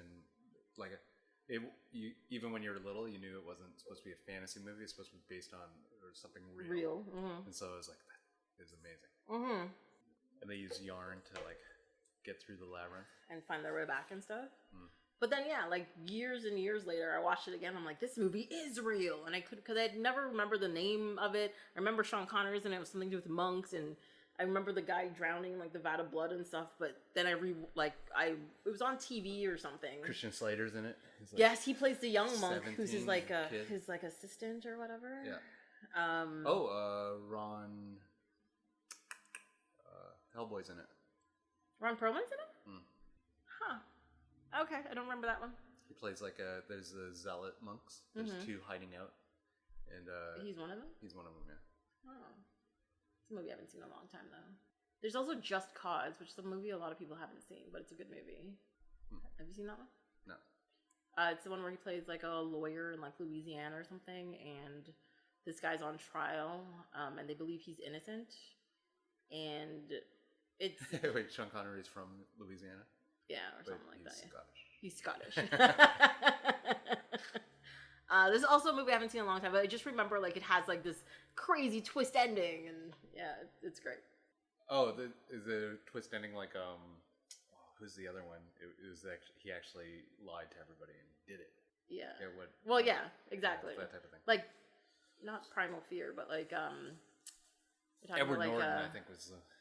Unusual Suspects or Usual Suspects? Unusual Suspects. No, that's different. No, but he convinces like everybody a trial that he didn't where do it. He convinces his lawyer. It's a lawyer thing. Yeah.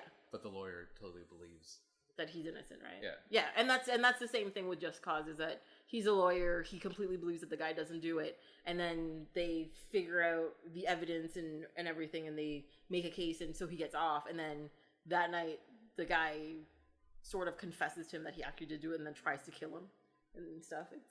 It's crazy. It's a good movie, though. I think it's... Well, now that I've given away the ending, maybe you won't find it as suspenseful. Maybe you will, but... I'll get back to Indiana Jones. What? Oh, I wanted to... Why in the first one is... what's his name? Brody? Eric? James? What?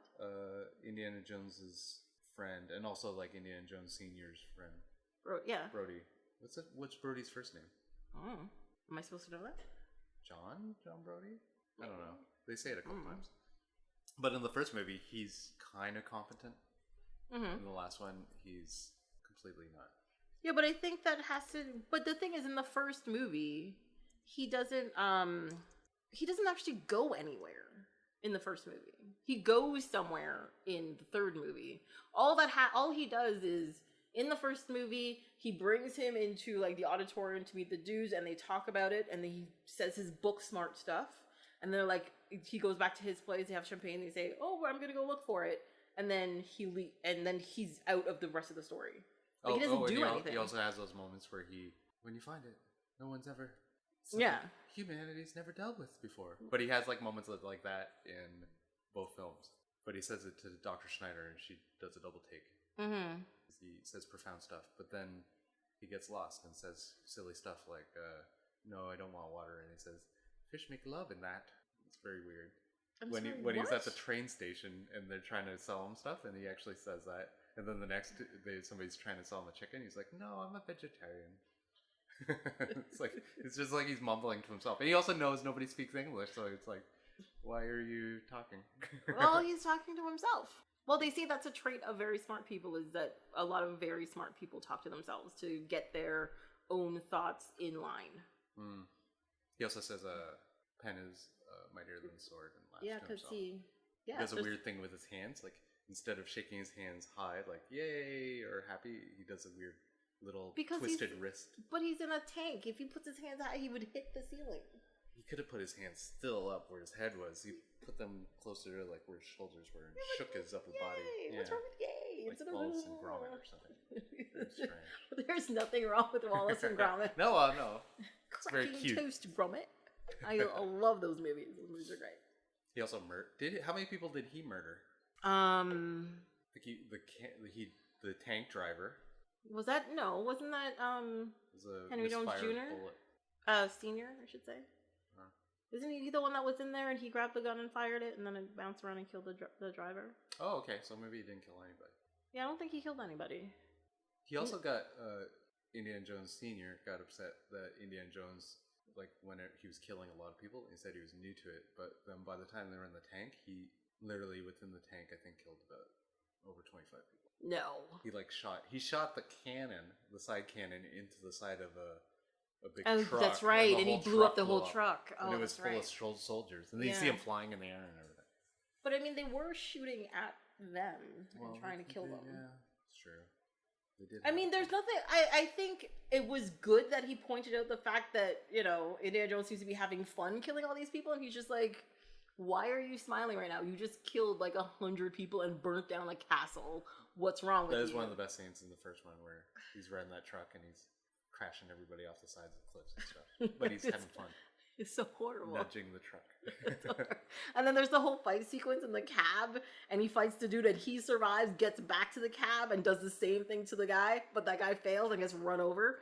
And what's horrible is they show him getting run over, and like his hands and his feet come out of the side. That's great. Like it's a joke. I'm like, that man is dead! Why is this a joke now? This is not right. It's great. Was it? It's kind of disturbing. Not as disturbing as when God blew up everybody and made them into weird wax. Oh yeah, and I don't. But God also cleaned it up because he just like sucked them all in. And they went into the thing, so there was no cleanup necessary. It's also weird that he trusted that that submarine was going to take him straight to the island, and not submerge. He like trusted the fact that if I swim to the submarine and get on this thing, they'll just glide over. No, he gets into it. He gets into the submarine. No, I thought he just sits in the top part. No. How do you get in? They would have locked it from the inside. Oh, but they showed that the submarine was submerging, and that he went to the top and he was doing something to the top, and then you see him. Oh, I thought he just was looking around like, oh no. No. And he just sat down. As far as I know, he got into it. That should be an alternate. That he's actually just sitting on the top of the submarine, and all the guys are like, I found him, and then they're all like, yay! And then it shows the submarine sink, and then they all just go quiet. They're like, oh, should we help him? Because he's not floating, he stays on the submarine. Because he's holding on to the thing to stick with it. Yeah. That's sad. That's really sad. Oh wow. How these movies could have gone so wrong.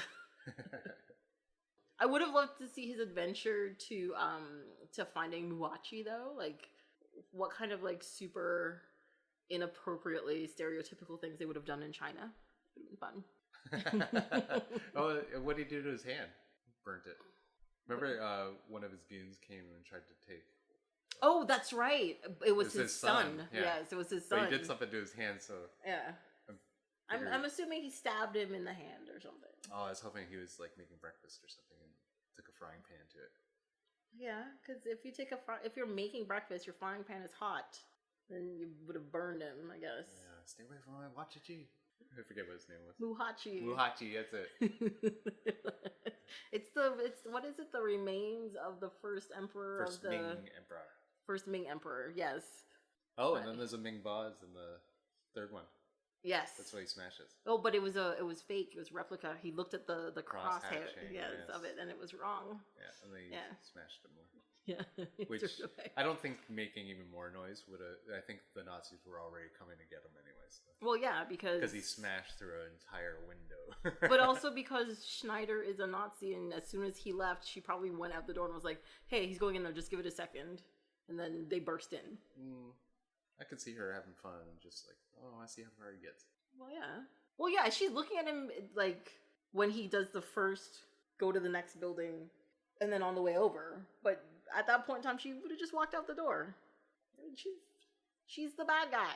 She's not waiting for something for him to possibly make his escape. That's craziness. Sure. Also, that whole thing, that sloppy second son thing, that made me very uncomfortable. Still makes me uncomfortable. It's gross. Probably feels weird for both the Joneses too. Especially the confusion when she's talking about having a great night. Yeah. We're like, why? Thank you. Like, what? It's so wrong. It's so wrong. Yeah. And also in that movie, when they're in Venice, he says, Venice, what, 4 times? There's which one I time think when is he hilarious. but then he also says, when they're coming out of the sewer, he goes, oh, Venice. Yeah, but he says it exactly the same way every single time. I know. Oh, he has that weird line too, where she's like, "Oh, you have his eyes," and then it's like my mother's ears, but you have the rest of me. Yes. Pretty suave. Yeah, he's slick. Also, and Brody has to like cover. He's like, hey, like, get stop back on it. topic. Like, just, we're here for a reason. That's why Jones is a real predator. Yeah. That's what it actually. at the university, they're always covering it up. Mm-hmm. Oh, you think so? Yeah, it's just always smooth talking to everybody. I mean, when your whole class, there's what? They always show a pan of his class, and there's like 2 guys in there, and the rest is like pretty girls. And they're all like, leaning forward, all swooning as he's talking about Neolithic eras. He's told each of those girls the same thing. When I have my mother's ears, you have the rest of it. And they all like, oh. And then he gives them a flower. Oh. But it'll die tomorrow. Don't have today. Oh. Jones. Is that what you think swooning sounds like? In their mind, I don't know. In their mind? Yeah. Oh, jeez. It's that 1 second where you're like, ah. Yeah. What else? So, even though, according to articles and Amy Farrah Fowler, in Raiders of the Lost Ark, Indiana Jones is inconsequential to the story, it's still a great movie because of the adventure. I love it. Oh, that no matter what. Oh, you know what? He shouldn't have interfered, because if they used it in front of Hitler, that would have been the end. The war wouldn't even started. Started as well, yeah. Imagine all the people. He would have had a big rally. He's like, oh, look, we own God now. Yeah. And then they try using it, and everybody at the rally all die. Yeah. Yeah. It might have been better, or maybe even worse. Who knows? Because the thing is, it would have also been televised or recorded. Well, no, because it destroys the cameras as well, right? But during the and also maybe if the cleansing of Jewish people hadn't happened yet, the only people surviving would be like, oh, the Jews would know, and then they'd be like, oh no, don't do it. And then they close their eyes and they're like, yeah, we got our ark back and we killed that guy. It's like the best day ever. Yeah, that's true. Okay, but we gotta hide the ark again. Oh shit. Yeah. Where are we gonna hide this thing? We've tried to hide it so many times. We're Give in it the to the middle of Americans. Germany. They've got like a giant warehouse. Just Let's give it to trick them. some more Germans into talking again. Be like, hey, we got something to show you. Hey, what is this? it? It's a telephone to God. Want to try it? Why are you closing your eyes? Don't worry. Just. But do you think? Just look into it. But do you think that happens? Like it just contains the wrath of God? Because technically, like, what if you were a person who is a believer? You come across this thing and you just open it because the tablets are there. People get curious. They open it. Fine. But you're a believer. Does that mean it's going to kill you the same way, or does it differentiate between good and evil? People die every day. I didn't ask if people die every day. You're still going to die in a car accident if you don't know how to drive. Yeah. So yeah. Okay. That's not just because you don't have the manual or know what not to do. It's like, yeah, you're gonna hurt yourself. I don't think it's gonna I don't think it'll go, oh, well, maybe that's what it happens, is actually it looks into the souls of everybody, like the Sphinx kind of thing. Like maybe that's what's happening to everybody. It's like they see, like some guys saw sexy women and then other people saw money or something. They saw their inner desires, but then it turns into their inner evils. Yeah. So what if you're pure heart, you'd probably just see nothing, and then you're like, oh, it's a box of dust. Yeah, and then you just close it and you walk away. It turns into a box of dust, and then you're like, yeah, close it. Yeah. So you don't get hurt. Maybe it's. But I mean, they saw a box of dust. They picked it up and they're just like, this is nonsense. But they also put a whole big spin on, like, they even did like they dressed up and everything, so they knew it was a big deal. So they were expecting like a big deal. But only the one guy dressed up. Yeah. But they all did expect something to happen, and then because of that, maybe it got their like brainwaves moving to like, oh, what if they thought of their greatest ideas of what could happen in the box from, like open up this box, and then it turns into the horrible, the grossness of their desires. Yes. Okay, that makes sense, I guess. I don't know. We're just making it up. Yeah. Well, if you don't want somebody to get hurt. But my question is, though, is like, how did Indiana Jones know to close his eyes and just not look at it? Because he had a desire for the box. Oh, I think he because he probably read enough lore and the medallion and everything. And that guy that said, two Kudurums back, where he's like reading the thing. And the big monkey They're guys. Cutting in the wrong place. Yeah. Or they're digging in the wrong place. But they probably had a nice little dinner, and he gave them a backstory about the Ark. He's like, he kind of just listened to it. He's like, yeah. Can you read this thing? Yeah. But you have to go through a dinner and everything. Yeah, but I mean, he does probably gave that guy money. Tell him, like, because the thing does have a warning on it, so maybe it was gleaned from whatever he said, which I can't remember for the life of me right now for some reason. Also, the kid that served them the dates must feel really bad. That the monkey died? He killed that monkey. Oh, but what happened? What happened to the kid though? Maybe they thought the kid was working for the bad guys and was trying to poison them. It's the old man's nephew, so it's like. It doesn't mean he can't get bought. You don't know. No, but it would also be like, when did he get bought? When he's taking care of this old man all day? It's that dumb monkey.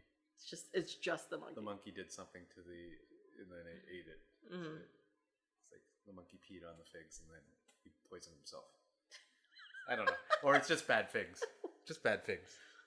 Dates. Yeah. But the kid, nothing wrong. He was just being a good kid. Yeah, he was doing the right thing. Probably felt horrible. I bet they all beat him up after. Who? Indiana Jones, Sala, and the old man. Well, no, if you're saying that, holding him down and then giving him a cane. No, they didn't give him like if you're saying they beat him with the dead monkey's body. Why do you have to get so dark? That's so ridiculous. That's awful. It's a ridiculous vision. It's also you killed my monkey and unusual. And then India really gets into it because Marion's dead, and then he like focuses on the monkey. It's like it's death. And he starts crying, and then he holds the dead monkey. But it's him holding Marion. So sad. What is wrong with you? I don't know. You really got into that. I did. I was going with the flow. I was also gonna add a little Sala in there, but I'll just stop. Oh, poor Sala. I like Sala. Sala is great. He's a great I like character. his family too. He had a gigantic family. They must have hated him. Why? Because he almost got murdered. It seems like on a daily. He's doing shady stuff every once in a while. Well, for Indiana Jones. Yeah, must be other people he's helping out. No, that's his friend. He did help out Balaj. He's part of the team. No, but he has a digging company that was hired. Yeah. Right? So before he knew what they were doing, he said, okay, I'm getting hired to do this work, and they're just digging for stuff. And then Indiana Jones came in and was just like, did you get hired by these people? And he's like, yeah, this is what they're doing. Then he was like, oh, okay. And that's why they were allowed to easily get onto like this digging site. But he did know a lot of, and then he knew the ship captain too, who like smuggled them out of Cairo. Mm-hmm. Yeah, but he was a very savvy, chivalrous captain. I mean Sala. Sala's like, he's got connections. Yeah. Get things done. Yeah. But that's one of the reasons why Indiana says he goes to him, is because you know people and you know what's going on. I still love the scene where they open up and there's snakes and then it's like, oh. It's like a crazy.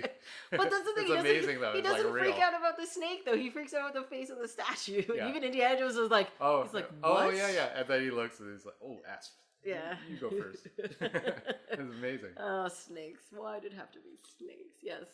Oh, I love it. And the reading of the paper in the third one, where he's like, run. Yeah, punches the guy through the paper. He's like, what did you say? Did you just say? I said run.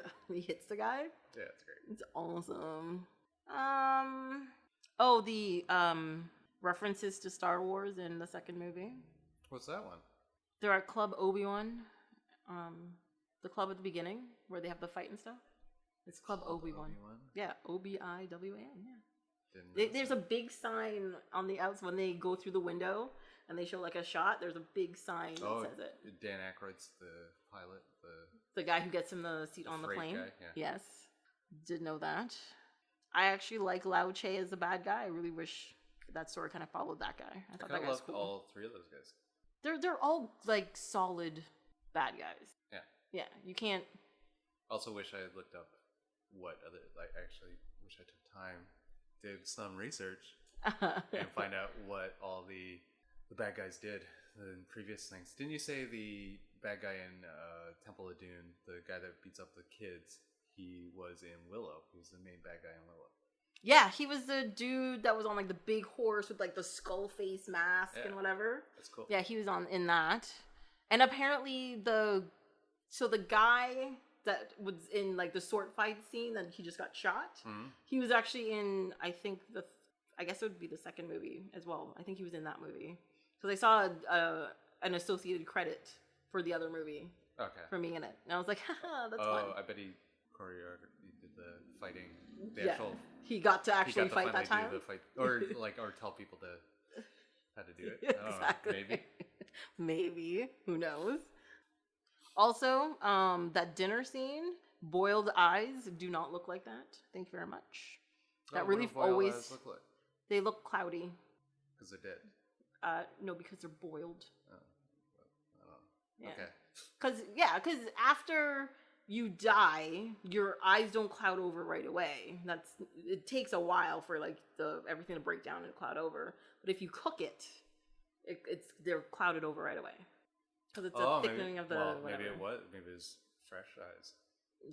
So they had boiled soup and they just threw some eyes in it. Yeah. It's the garnish. Hot and cold. Yeah, we put parsley on thing. They put eyeballs on Sometimes if the soup's too hot, you put ice, but they put cold eyeballs it to cool everything down. Yeah.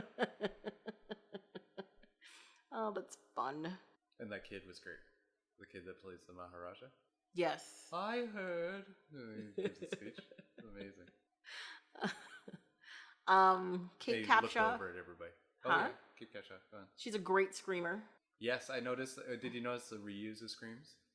Yeah, a couple of times. Yeah, and then the famous the I forget what they call it. Wilhelm scream. Yeah. Yes, they use it in there as well. I love that. Every time I hear it, I'm like, there it is. But it's fun. You can't go wrong with it. It's fine. I like Charlemagne. I was actually supposed to look up the actual like the full quotation. Let my armies be the rocks, the trees, and the birds in the sky. I want to see how that actually fits into whatever Charlemagne was writing. I didn't look it up because I'm like, that's fine.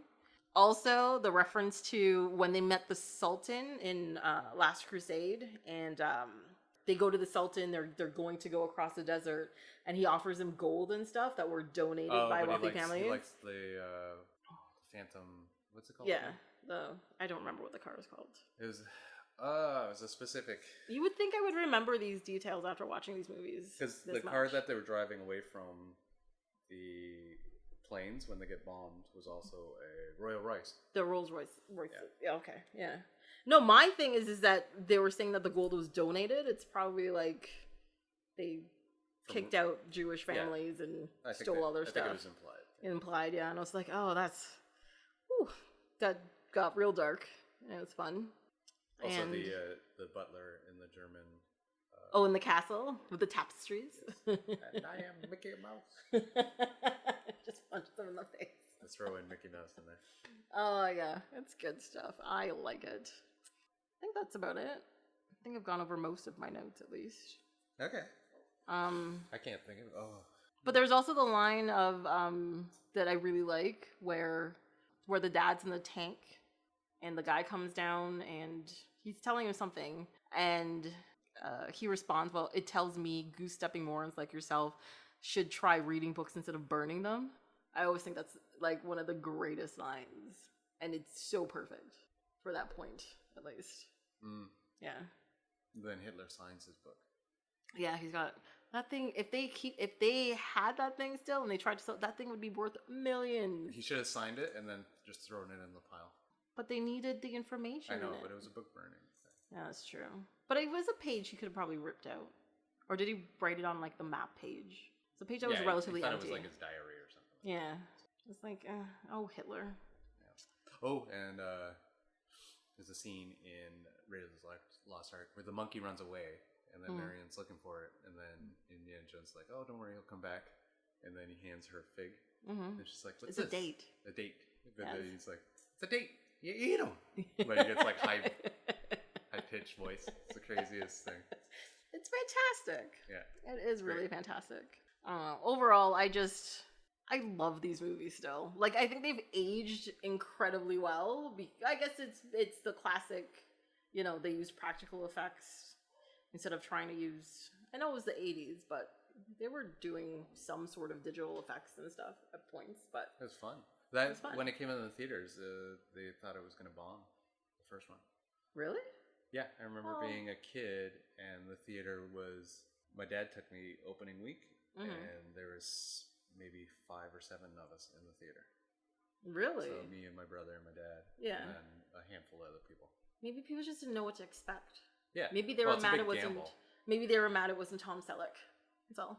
No, well, let's think about what Spielberg came out with. He came out with like a sci-fi, or it wasn't. It was a Spielberg-Lucas mix. So maybe they wanted like a science fiction, something like that. But then it's like, well, because especially it's the opposite of any especially of those. Lucas at that point in time was all like Star Wars, and Spielberg had just done Close Encounters of the Third Kind, I think. Did you do Jaws?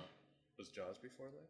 Yeah, Jaws was late 70s. The first one, wasn't it? 78 or something. So Close Encounters, Jaws, American Graffiti, or this George Lucas. That was Lucas. That was way before. Yeah, I mean, it definitely wasn't like all of the movies are. I guess you can call them adventures, but they were definitely not. Definitely would be a weird sell to put that out there. Yeah. Or I mean, the studios they made it, so they thought it was a good idea. But then you have back then you'd have reviews and stuff, and then they would get a synopsis or. But but at that point in time as well, like both of them were already big sellers, so they probably got like a free pass almost, or just like, this sounds weird, but you guys made us a lot of money. Yeah. I guess we can let this go. And I mean, they also executive produced it, so they probably threw in a bunch of their own money as well into making it as well.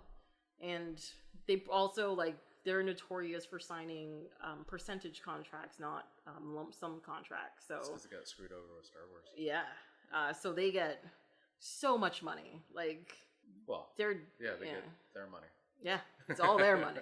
It's fine. It's fine, and it just will keep going for ever. As long as these movies keep aging well and nobody loses them in any way, shape, or form, or tries to reimagine them, or like we did. We should. The adventures between the adventures. No, that's not a reimagining. That's just different adventures. Or Indiana Jones on a plane. Or Indiana Jones on his day off. No, maybe it's called Indiana Jones in delay. Because he's delayed between flights. Stopovers. Indiana Jones can't get out of Malaysia. Yeah, stuck in traffic. He's like, come on, I gotta get to the airport. I'm gonna miss my plane. It's just him listening to the radio in the car and honking the horn. He gets there, misses his plane. He's like, come on. He's at the ticket desk, trying to rearrange. I just thought about it. I don't think I've ever seen him. He never listens to music. You never saw him listen to music. Not directly. No, there was music around, but yeah. Well, especially when he's in Venice, because she's playing music up in her room and they go in there, and then there's also the fact that there's just music playing as the guy's singing the gondola on the gondola. That's the same scene with two different types of music. Never mind. And then there's also the beginning of the movie where he goes to Donovan's party and there's music playing in there. So. Yeah, but he wasn't part of the party. No, he was kind of in the room. He wasn't important enough. Also, that scene really annoys me because he dips his finger in champagne and rubs it on that stone, and that stuff is corrosive. So you're ruining the tablet. He's a grave robber. Yeah, but if he's an archaeologist, he should know better. He should spit on it. No, he shouldn't have done any of that. I mean, at most he could have put some water on it and maybe it would do slightly less damage. But putting the oils from your fingers and stuff ruins things. He should have taken a bag out of his back pocket, filled with water, looked at the tablet, looked at the bag, taken a little bit of the water out, and then placed. And then the partygoers in the party turn into a big boulder and chase him down the hall. But he's in a room that's got no hall. The hall is where the people are, so they just roll into the room and crush him. Yeah. And then that's somehow he escapes. That's like a 20-minute movie. That'd be great. Was there a window in that room? Could he have jumped out the window? Must be. High-end New York apartment. They were in New York, right? I don't think they were in New York. Were they in New York? Chicago then? For some reason I thought it was New York. What's horrible is that they start the adventures there when he's flying away, so I should know where he starts. My God.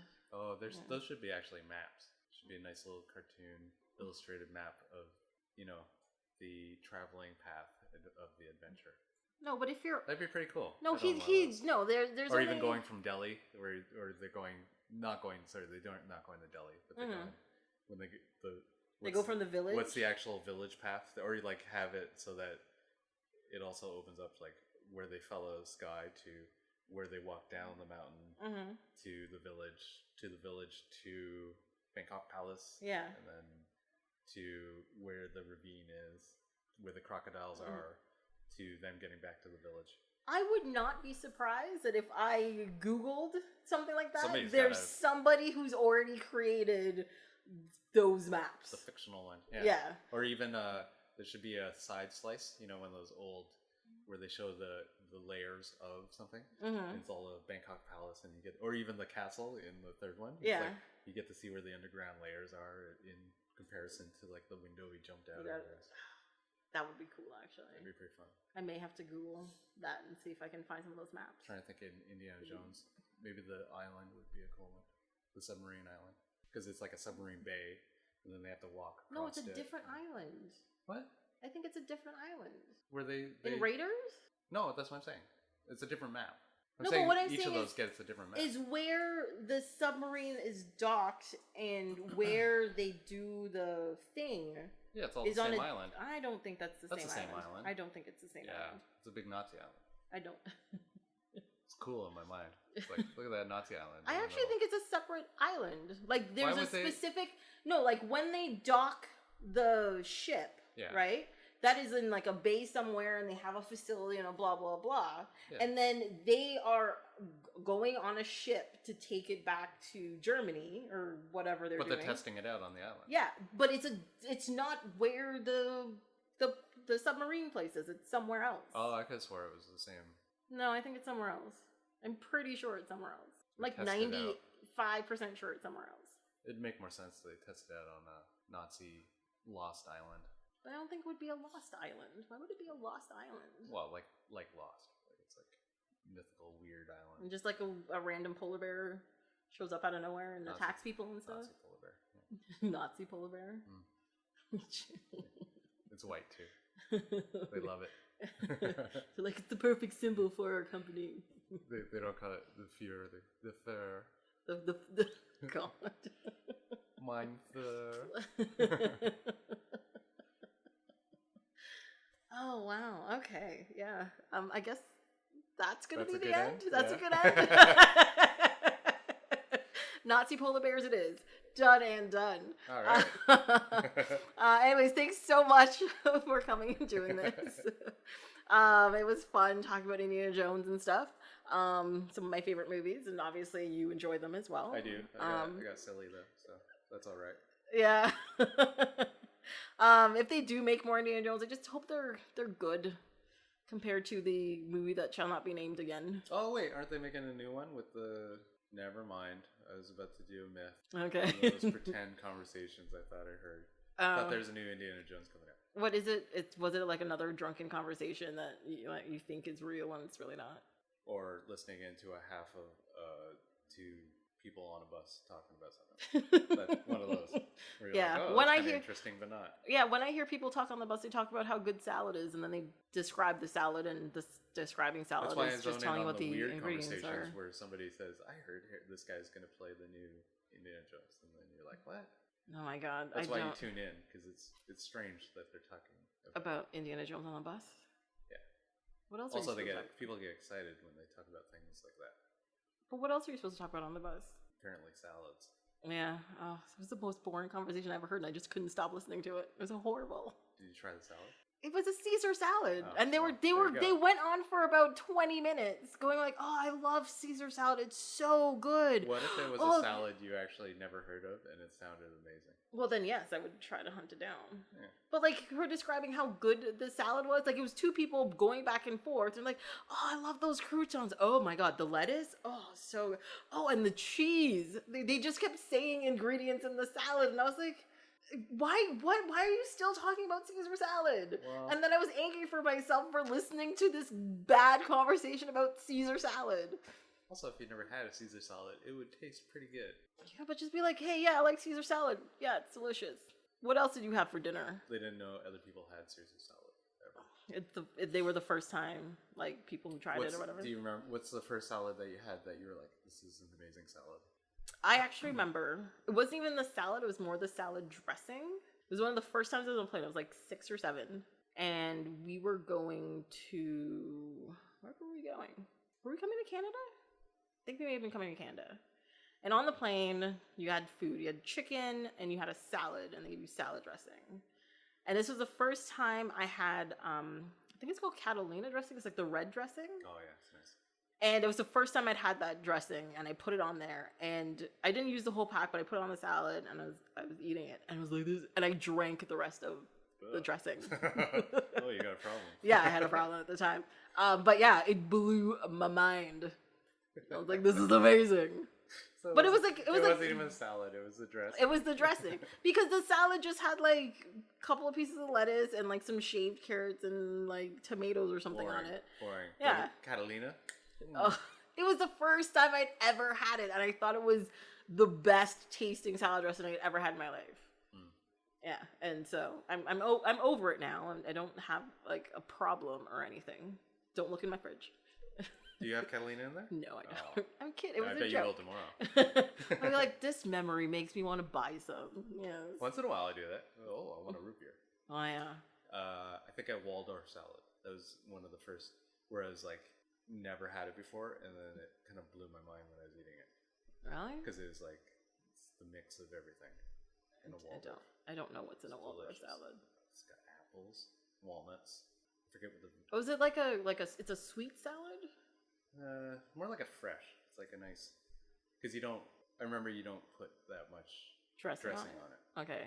Because the apples and stuff keep it watery, fresh, kind of crispy. Okay. And it's a nice mix between the. Oh, so it's more like a texture. Yeah. I forget what the cheese was. What's the cheese in Waldorf? Feta or blue or something? No, it wasn't. It was just like, oh, what's going on in my mouth? American. It's probably like a blue cheese. It probably wouldn't be feta. No, wait. Blue cheese Cobb salad. Oh, I also like Cobb salad. Cobb salads are delicious. Yes, they are. So good. And it's really funny how I was like, oh, these people are so lame talking about salads, and we're just sitting here talking about salad. Oh, it happens. It happens, apparently. But they're fools. They're talking about Caesars. I know. Like, we're talking about way better things. Yeah. Like, come on, people. Jeez. Okay. Anyways, thank you so much for doing this. And hopefully, maybe you'll come back and do another episode at some point in time. Maybe. Okay. That's good. Anyways, that's it for this episode of Off My Shelf. You can follow along on Instagram and Twitter at ohmyshelf, or you can send an email to ohmyshelf@gmail.com. Next time, we will be talking about Aeon Flux, and not the really bad movie with Charlize Theron. Is it Aeon Flux? But, sorry? Eon? No, it's Aeon Flux. Oh, I thought it was Eon. Why? Is it Eon? I thought it was anyway, Aeon. It's gone. So when we talk about the Aeon Flux or Eon Flux, whichever way you want to take it, the cartoon from the 90s that was on MTV and weird and cool and fun, and going over that series. Hope you'll be here to listen.